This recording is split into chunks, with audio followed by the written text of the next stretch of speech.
America. People from countries around the world came to America, to New York Harbor, and entered the portals of their new lives. In 1884, Nikola Tesla, son of a Serbian Orthodox minister, stood on the deck of a ship and smiled with satisfaction. Here in this country, in this very city, he would one day change the face of the globe.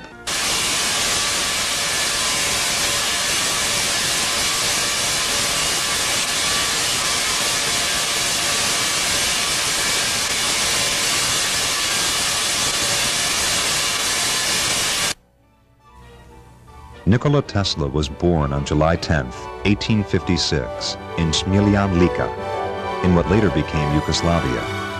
His father, Milutin Tesla, was a stern minister, and his mother, Juka Mandic, was an inventor in her own right of household appliances. She was never photographed. His childhood dream was to come to America to harness the power of Niagara Falls. Tesla studied mathematics and physics at Graz, Austria, and philosophy in Prague, Czechoslovakia. He began his career as an electrical engineer with a telephone company in Budapest in 1881. It was there, as Tesla was walking with a friend through the city park, that the elusive solution to the rotating magnetic field flashed through his mind. With a stick, Tesla drew a diagram in the sand, explaining the principle of the induction motor. Before going to America, Tesla joined the Continental Edison Company in Paris, where he designed dynamos. While in Strasbourg in 1883, he privately built a prototype of the induction motor and ran it successfully. Unable to interest anyone in Europe in promoting this radical device, Tesla accepted an offer to work for Thomas Edison in America, where he set about improving Edison's line of dynamos. It was here that his divergence of opinion with Edison over direct current versus alternating current began. This disagreement climaxed in the War of the Currents, as Edison fought a losing battle to protect his investment in direct current equipment and facilities. This Edison plaque in Lower Manhattan denotes the first direct current power station in the United States. Edison built an empire on direct current, supplying industry, transportation, and households in larger cities with direct current electricity. These Edison lamps were weak and inefficient when supplied by direct current. This system had a severe disadvantage in that it could not be transported more than 2 miles due to its inability to step up to high voltage levels necessary for long-distance transmission. Consequently, a direct current power station was required at 2-mile intervals. Direct current flows continuously in one direction. Alternating current changes direction 50 or 60 times per second and can be stepped up to very high voltage levels, minimizing power loss across great distances. The future belonged to alternating current. Nikola Tesla developed the polyphase alternating current system of generators, motors, and transformers, and held 40 basic U.S. patents on the system, which George Westinghouse bought, determined to supply America with Tesla's electrical system. Edison did not want to lose his DC empire, and a bitter war ensued. This was the war of the currents between AC and DC. Tesla with Westinghouse ultimately emerged the victor because AC was a superior technology. It was a war won for the progress of both America and the world. Edison's home in New Jersey shows his comfortable life, and his place in history is secure. It was a full life that ended peacefully in 1931. After leaving Edison, Tesla opened his first laboratory on South Fifth Avenue in New York City. As Tesla's fame increased, many notable friends came to his laboratory and participated in his experiments. The American writer Mark Twain was especially intrigued. Robert Underwood Johnson participated in Tesla laboratory experiments, where electricity of very high voltage harmlessly passed through his body. He said, "I was myself at that time the medium of the passage of an electric current of 1,000,000 volts of the Tesla system of high frequency, whereas I believe 2,500 volts of the ordinary current is sufficient to kill. Very high voltage of electricity passes superficially through the skin, bypassing vital organs like the heart and the brain, and is therefore harmless. This laboratory burned to the ground, and 2 floors of personally constructed and unique scientific equipment, along with his notes, were destroyed. The New York Times of March 14, 1895, interviewed Tesla just after the fire and reported the distinguished inventor's heavy losses, which, while financial, also delayed development of his new inventions. Robert Underwood Johnson, publisher of Century Magazine and author of Remember Yesterday and other books, and his wife, Catherine, were both friends of Tesla. They published many articles about him and his work. Robert Underwood Johnson wrote in his book, Remembered Yesterday, "Among the few persons whom I have met who I think are possessed of genius is my friend Nikola Tesla, the electrical discoverer and inventor. He was the discoverer of the principle of the rotating magnetic field. If he had done nothing else, this would entitle him to fame of the first order." Tesla was introduced to the Johnsons by Thomas Comerford Martin, Tesla's first biographer and the 3rd president of the American Institute of Electrical Engineers between 1888 and 1889. He edited and published a remarkable collection of Tesla's contemporary lectures. Tesla was gifted with intense powers of visualization and exceptional memory from early youth on. He was able to fully construct, develop, and perfect his inventions completely in his mind before committing them to paper. According to Hugo Gernsback, Tesla was possessed of a striking physical appearance, over 6 feet tall with deep-set eyes and a stately manner. His impressions of Tesla were of a man endowed with remarkable physical and mental freshness, ready to surprise the world with more and more inventions as he grew older. A lifelong bachelor, he led a somewhat isolated existence, devoting his full energies to science. He opened his second laboratory on Houston Street near Mulberry in Manhattan. It was capitalized with $500,000 with the help of John Jacob Astor and J.P. Morgan. Here he could work night and day to improve dynamos. It was here that Tesla experimented with harmonic vibrations, nearly destroying his laboratory and the surrounding buildings. Many pieces of equipment from this lab survive to this day in the Tesla Museum in Belgrade. In October of 1887, Tesla began applying to the United States Patent Office for a comprehensive system of motors, generators, and transformers of electrical power. Tesla introduced his motors and electrical systems in a classic paper titled A New System of Alternating Current, Motors and Transformers, which he delivered before the American Institute of Electrical Engineers in 1888. One of the people most impressed with this lecture was the industrialist and inventor George Westinghouse. This concept of a nationwide electric power system was just what Westinghouse was waiting for. Tesla and Westinghouse would make a perfect partnership. Within 2 months of Tesla's lecture, George Westinghouse had acquired the rights to the patents and to Tesla's personal services to help develop the patents into commercial equipment. Westinghouse became dedicated to promoting the polyphase alternating current system and felt that his best chance to introduce it to the public at large would be at the 1893 World's Columbian Exposition in Chicago. The Columbian Exposition was the World's Fair commemorating 400 years since Christopher Columbus set foot in the New World. Located on Lake Michigan near Chicago to facilitate access by sea, road, and rail, it was a gathering of ideas, men, and technologies from every corner of the globe, with each country contributing its best of their industrial, cultural, commercial, and educational enterprises. The Renaissance style of the exposition buildings were unsurpassed in their architectural beauty. Ever the ingenious promoter, Westinghouse outbid Edison for the contract to power the exposition's lighting and electrical systems. Over 200,000 electric light bulbs were illuminated by Tesla's polyphase alternating current system.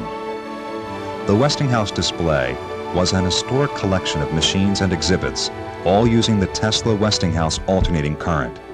It was a spectacular display of lights and energy, which illuminated the exposition. Tesla's childhood dream was fulfilled with the harnessing of the power of Niagara Falls. In October 1893, a contract was signed with the Westinghouse Company to build the first 2 Niagara generators on Tesla's polyphase system. In April 1895, the first generators began turning. The plant became the electrical wonder of the world. The nameplate on one of the earliest generators at Niagara Falls lists 9 of Tesla's patents. In 1896, a 26-mile high-tension transmission line carried electricity to operate streetlights and industrial machinery in Buffalo, New York. This large bronze statue of Tesla was Yugoslavia's bicentennial gift to the United States in 1976. Members of the Tesla Memorial Society rededicate it each year. The archives of the Nikola Tesla Museum in Belgrade holds over 150,000 documents relevant to Tesla's life and work, some of which are yet to be published. I am the director of the museum for the last decade, and the museum, as you know, is now over 35 years old. In the museum we keep a lot of things which were brought from the United States after Tesla's death by his nephew Sava Kosanovic. The museum on the lower floor has 2 parts. The first part is actually part devoted to personal things, and it's a memorial part of the museum. And in that part we have that famous sculpture of Nikola Tesla, which is made by our famous sculptor Mirchevsky. The lower part of the museum is a part devoted to Tesla's life and Tesla's work, and there are many interesting things, from personal things, documents, pictures, instruments from the laboratories. Among documents which are stored in the museum, there are over 100,000 documents. Many of them are letters. There are also over 30,000 original and other documents about Tesla's scientific work. There are more than 5,000 technical drawings, over 700 photographs of various kinds connected with Tesla's work, and part of them, of course, with Tesla's life as well. First Tesla induction motor. He built it in 1887 to show that it is possible to produce a very efficient machine based on polyphase current. Here we have again 2-phase current passing into these 4 coils, and the rotor, which is rotated in the same way as the spinning egg, but to get a much stronger action required for the motor, here we have a short-circuited coils into the rotor. When we pass the current, the motor operates, and its speed is nearly 3,000 revolutions per minute with a 50 Hertz current. It's a very powerful motor, over half a horsepower. In 1882, Tesla discovered the idea of rotating magnetic field produced by 2-phase current. Here is the machine, which is actually designed to show that 2-phase currents, and it contains 2 coils. The current, 2 separate electrical circuits. One coil is going through those 2 rings into the external circuit of the 1 phase, and the other coil is going through another 2 rings to the another phase circuit. 2-phase alternating currents are fed into 4 coils. When we produce 2 phases current, they will, in combined action, produce the rotating magnetic field. And we can illustrate that by rotating the generator, and that will produce the rotation of the magnetic needle. So indirectly we see the rotating magnetic field effect. This is a hydraulic analogy of Tesla's rotating magnetic field and induction motor. When we produce the movement of piston in the way that 2-phase current are produced by the generator, we will produce the rotating magnetic field. So you can follow the movement of electrons through the conductor by movement of air bubbles through the tubes, and by observing the rotation of the triangle, you can see the way in which the rotating magnetic field causes induction motor rotor to rotate. In 1893, Tesla showed his alternating current system, induction motors, and various machines. Here is an experiment which he performed at that exhibition. Two-phase alternating current. This is one-phase current, another phase current, and here we have 4 coils. Those 4 coils produce a strong magnetic field, the rotating magnetic field. And that rotating magnetic field is going to rotate any metallic object which we place in it. Here we see an object in the shape of an egg.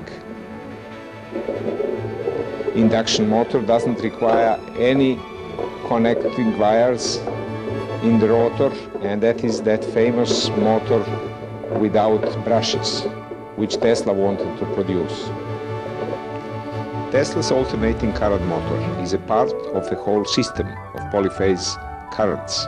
That system consists of a generator,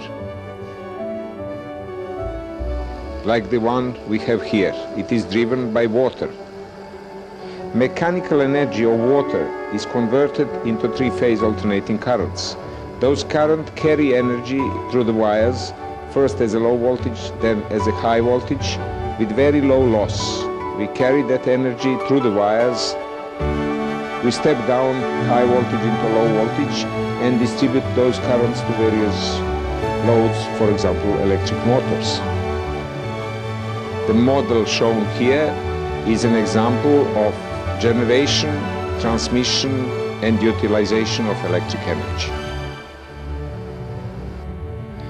This is a cross-section of a modern induction motor built on the Tesla's principles.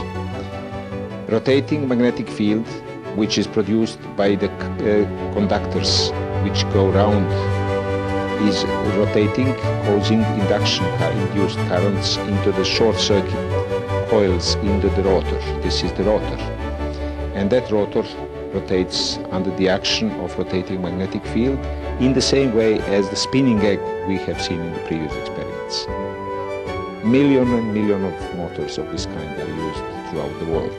You have them, many of these type of motors you will find in your own home, washing machine, dishwashing machine, in many record players, and so on. Tesla coil producing very high frequency, high voltage, and it can operate a single terminal electric bulb. This is actually similar to Tesla single electrode bulb, which was built in a slightly different way, but producing high efficiency electric light.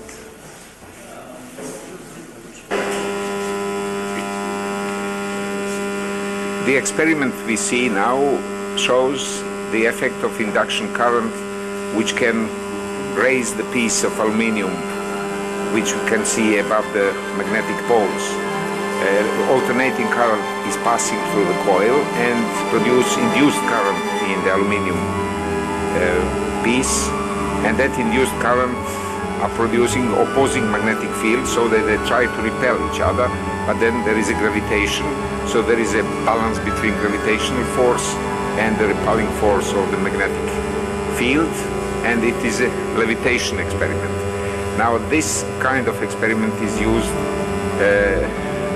in practical single rail trains, in which case we raise the train, lower the friction, and then using a linear Tesla induction motor we can run the train along the single rail.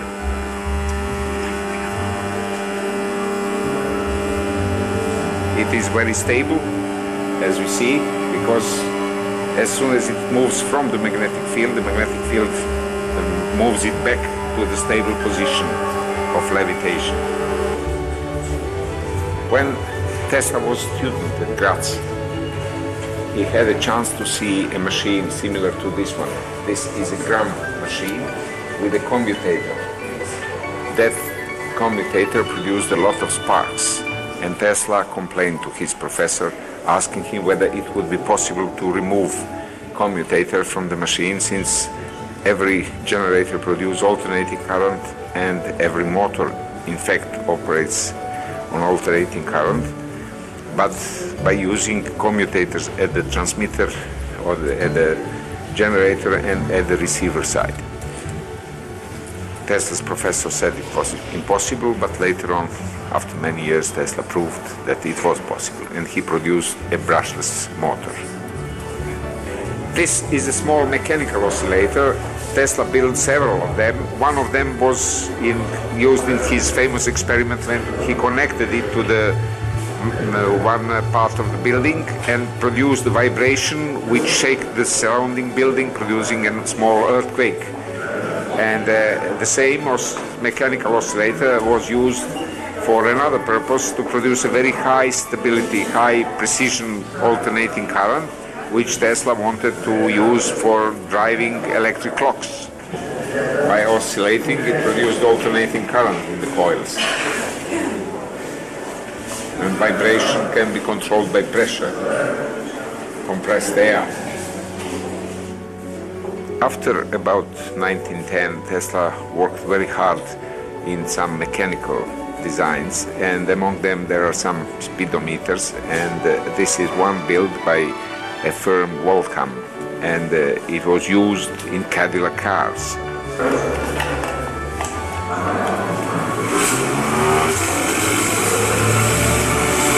This is a combination of Tesla bladeless pump and turbine. On the left is the pump, which produces high pressure, which turns turbine on the right. Piece of cable through which the first current passed from Niagara Falls power plant to Buffalo in 1895. This piece was presented to Nikola Tesla. In 1891, Nikola Tesla discovered the famous Tesla coil. That's an apparatus which converts low-frequency current into high-frequency, high-voltage current. In this machinery here, we produce a high voltage of about 200,000 volts between that and that terminal here. To show one experiment which we can perform with it, here we have a connection, a single-wire connection to evacuated gas tubes here. So only one wire is connected to one side. The other terminal of the gas tube is not directly connected, and we have a wireless transmission between this terminal and that end of the tube. So the system is actually demonstrating single wire transmission of energy.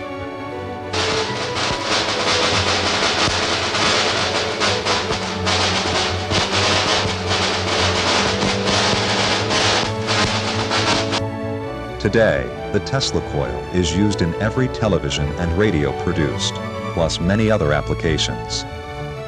Here, Nikola Tesla is holding a bulb illuminated without wires by an electromagnetic field.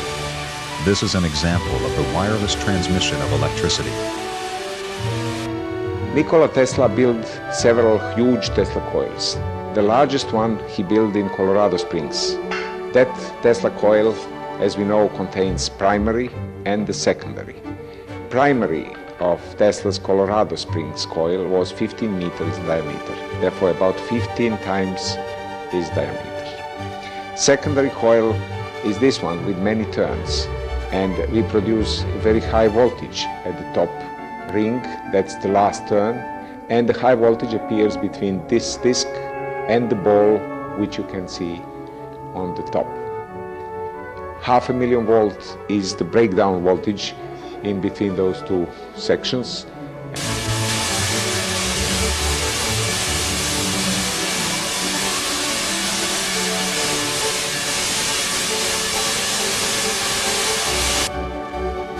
In 1899 to the very beginning of 1900, Tesla spent nearly a year working on the largest laboratory he ever built, and that is Colorado Springs Laboratory. In that one, he built a huge Tesla coil with 15-meter diameter secondary coil. The top of the high voltage terminal of the transformer was connected to a high antenna. The antenna was about 60 meters high, and it was connected to the ball on the top of it. When the Colorado Springs Tesla coil magnifying transmitter was energized, it created sparks 30 feet long.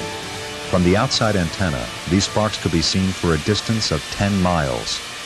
From this laboratory, Tesla generated and sent out wireless waves which mediated electrical energy without wires for many miles. The old Waldorf Astoria was the residence of Nikola Tesla for many years. He lived there when he was at the height of his financial and intellectual power. Tesla organized elaborate dinners, inviting famous people who later were invited to his laboratory for spectacular electrical experiments. Nikola Tesla, financially supported by J.P. Morgan, built the Wardenclyffe Laboratory and its famous transmitting tower in Shoreham, Long Island between 1901 and 1905. This huge landmark was 187 feet high, capped by a 68-foot copper dome which housed the magnifying transmitter. It was planned to be the first broadcast system, transmitting both signals and power without wires to any point on the globe. The huge magnifying transmitter, discharging high-frequency electricity, would turn the Earth into a gigantic dynamo which would project its electricity in unlimited amounts anywhere in the world. Tesla's concept of wireless electricity was to be used to power ocean liners, destroy warships, run industry and transportation, and send communications instantaneously all over the globe.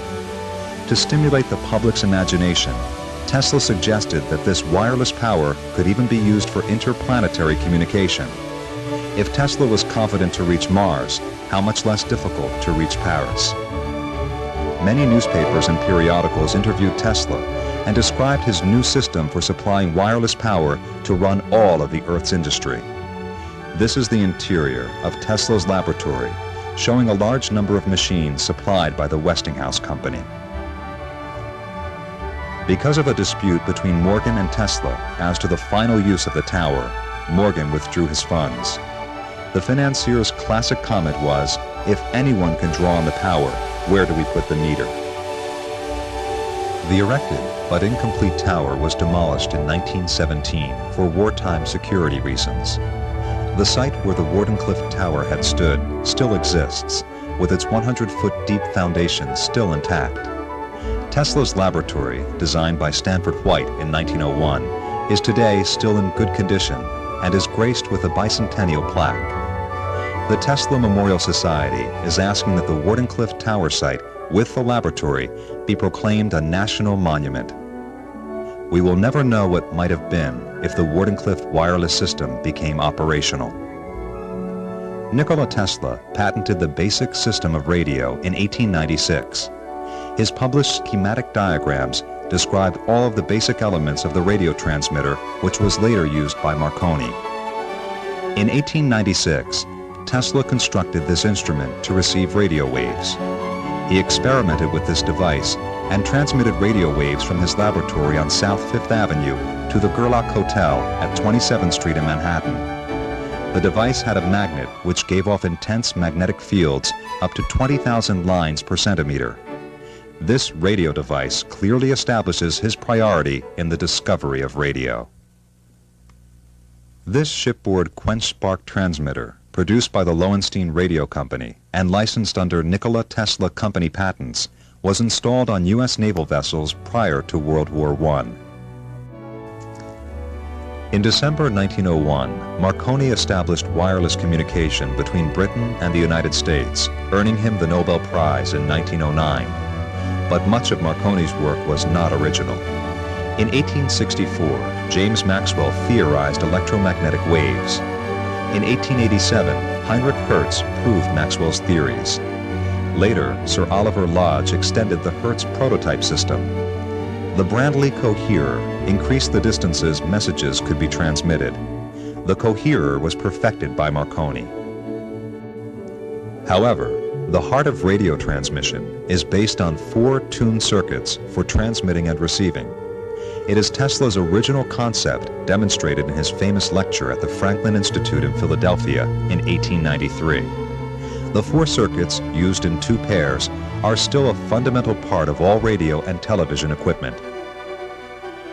The United States Supreme Court in 1943 held Marconi's most important patents invalid, recognizing Tesla's more significant contribution as the inventor of radio technology. This is the photo of Tesla in the Smithsonian Institution. The photograph of the Wardenclyffe Tower commemorates his work with radio waves in the 1890s. This is the interior of the Department of Electricity at the Smithsonian, with Tesla's achievement of the first hydroelectric power plant at Niagara Falls. The Edison bust is featured prominently in this exhibition. Tesla is also the father of robotics. His initial demonstration was at Madison Square Garden in September 1888, where he displayed an iron-hulled boat that was operated by wireless remote control. These patents evolved into the technology behind guided missiles. In 1895, Tesla constructed a special boat which could be remotely controlled through the antenna. A signal appears on a special coherer, which is a device sensitive to radio waves, and by a special mechanism, which is a digitally controlled mechanism, he could transmit commands to move the rudder or to stop the turning of the propeller or to start turning of the propeller and so on. That was patented in 1895. The Century magazine published Tesla's principles of telegraphy without wires, popularizing scientific lectures given before the Franklin Institute in February 1893. The Electrical Review in 1896 published X-rays of a man made by Tesla with X-ray tubes of his own design. They appeared at the same time as when Röntgen announced his discovery of X-rays. Tesla never attempted to proclaim priority. Röntgen congratulated Tesla on his sophisticated X-ray pictures. Tesla even wrote Röntgen's name on one of his films. These rare photos of Tesla's hands were taken by the light of a vacuum tube he invented and proposed for a comfortable light source for photography. The breadth of his inventiveness is demonstrated by his patents for a bladeless steam turbine based on a spiral flow principle. Tesla also patented a pump design to operate at extremely high temperatures. In the late 1920s, Tesla patented a vertical takeoff aircraft. This design was used by the American military for the successful V-20 Army aircraft.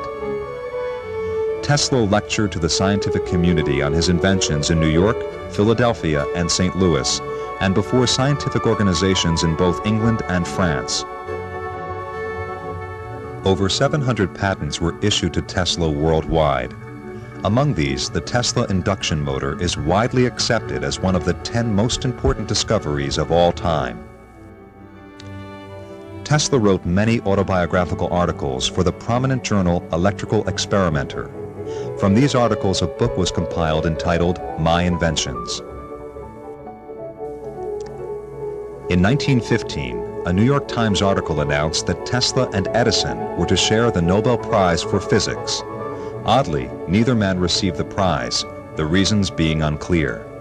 It was rumored that Tesla refused the prize because he would not share it with Edison, and because Marconi had already received his. In 1917, Tesla was awarded the Edison Medal, the most coveted electrical prize in the United States. On his 75th birthday in 1931, the inventor appeared on the cover of Time magazine. On this occasion, Tesla received congratulatory letters from scores of scientists, including Albert Einstein. Tesla is shown with Yugoslavia's King Peter in 1942. To his right is Sava Kosanovic, his nephew and later ambassador to the United Nations. Tesla died on January 7, 1943, in the Hotel New Yorker, where he had lived for the last 10 years of his life. The room 3327 is one of the 2 suites which he occupied. A state funeral was held at St. John the Divine Cathedral in New York City by the Yugoslav government in exile. Telegrams of condolence were received from many notables, including the First Lady Eleanor Roosevelt and Vice President Wallace. Over 2,000 people attended, including several Nobel laureates. He was cremated in Ardsley-on-the-Hudson, New York. His ashes were interned in a golden sphere, Tesla's favorite shape. on permanent display at the Tesla Museum in Belgrade, along with his death mask. The New York City skyline is lit by Tesla's polyphase alternating current, more commonly known as AC. AC is the standard of electricity in the 20th century. Tesla's discoveries are the basis for neon lighting. Times Square and Broadway's neon display paid tribute to the grandeur of his invention. A photo of the inventor is on permanent display in the Statue of Liberty Museum. Tesla's name was given to the International Unit of Magnetic Flux Density in 1956. Magnetic resonance imaging is the newest advancement in modern diagnostic radiology based upon a strong magnetic field. The capacity of every MRI imager is expressed in Tesla units.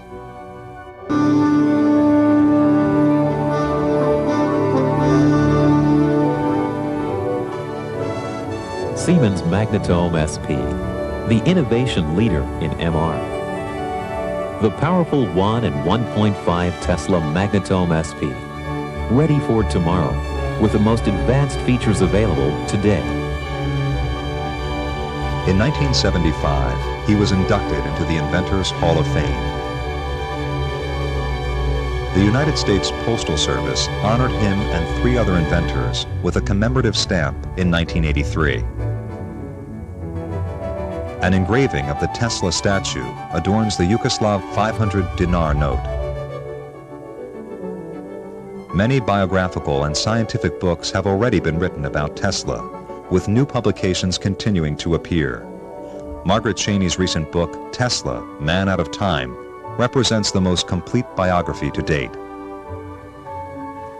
In recent years, there has been a renewed public interest in Nikola Tesla. An increasing number of recently published books serves as testimony to his growing popularity. The Encyclopedia Britannica lists Nikola Tesla as one of the 10 most interesting historical figures of all time. Several biographical movies on Tesla have been made, and several new ones are in preparation and production. The Nikola Tesla Award is one of the most distinguished honors presented by the Institute of Electrical and Electronics Engineers.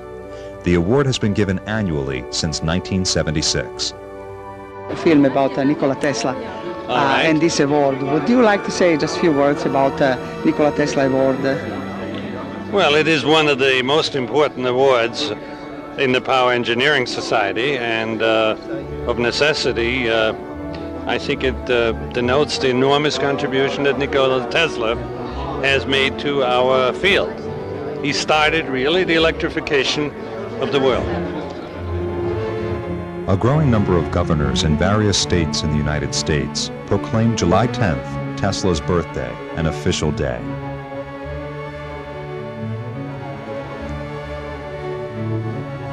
The Liberty Science Center in Jersey City, New Jersey, has a public display of the magnificent electrical discharges produced by the Tesla coil.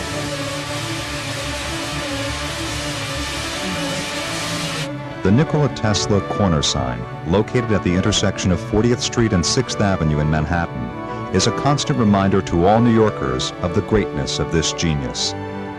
Mr. Speaker, I am rising today to commemorate the 135th anniversary this month of the birthday of one of America's greatest inventors and scientists, Nikola Tesla. In his speech presenting Tesla with the Edison Medal, Mr. Behrend, Vice President of the Institute of Electrical Engineers, eloquently expressed the following thoughts. Were we to seize and eliminate from our industrial world the results of Mr. Tesla's work, the wheels of industry would cease to turn. Our electric cars and trains would stop. Our towns would be dark. Our mills would be dead and idle.